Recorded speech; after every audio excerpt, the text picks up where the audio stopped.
अब जो प्रसंग चल रहा था वही आते कि जैसे वो बिल्ली के बच्चे जो थे आवे में, और बिल्ली चारों तरफ रो रही थी, हाहाकार मचा रही थी।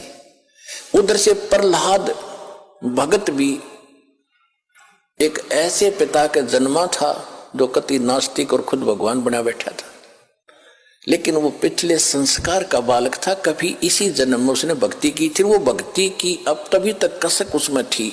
राक्षस परिवार में भी जन्म लेकर उसमें भक्ति की आस्था थी, तो पिछले जन्म का पुण्यकर्मी प्राणी था। और उस पिछले पुण्य से ही उसकी कबीर परमात्मा ने ही नरसिंह रूप धारण करके उसकी मदद की थी। इन विष्णु वैष्णु का व्योत नहीं था।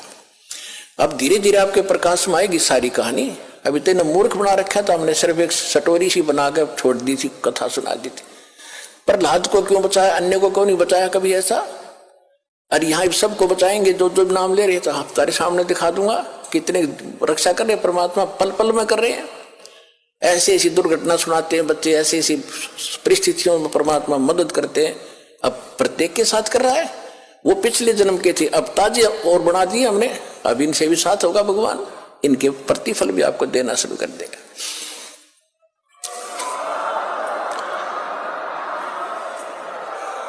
तो प्रहलाद कच्चा पक्का था।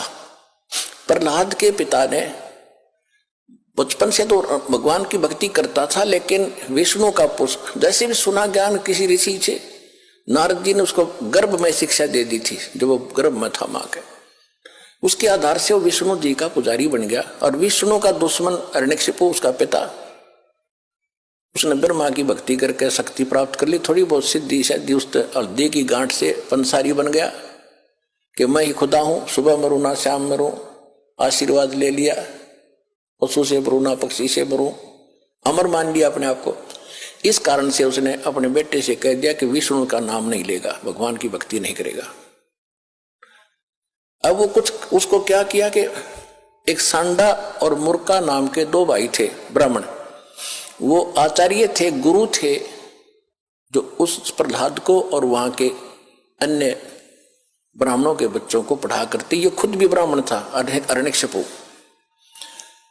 तो प्रहलाद को उनके पास भेज दिया कि तुम इनको पढ़ाओ और मेरे को भगवान इसके अंदर दचाओ। तो उस समय प्रहलाद कच्चा पक्का सा हो रहा था कि भी हो सकता, ये भी हो सकता। रोज देखो, एक झूठ ने 100 बार सुन ले तो वह सच्ची सी बन जाती है। इसी स्थिति में परमात्मा ने उसको फिर दृढ़ करना था। वो बिल्ली रो रही थी और कुमारी भी रो रही थी, और प्रहलाद उसी रास्ते से अपने गुरु उस पाठशाला में जा रहा था, सांडा मुर्का वाली पाठशाला में। जब वह माई रो रही थी, बिल्ली का तो उसने नहीं ध्यान दिया क्यों रो रही है। उस कुमारी से पूछा कि माई क्यों रो रही हो आप,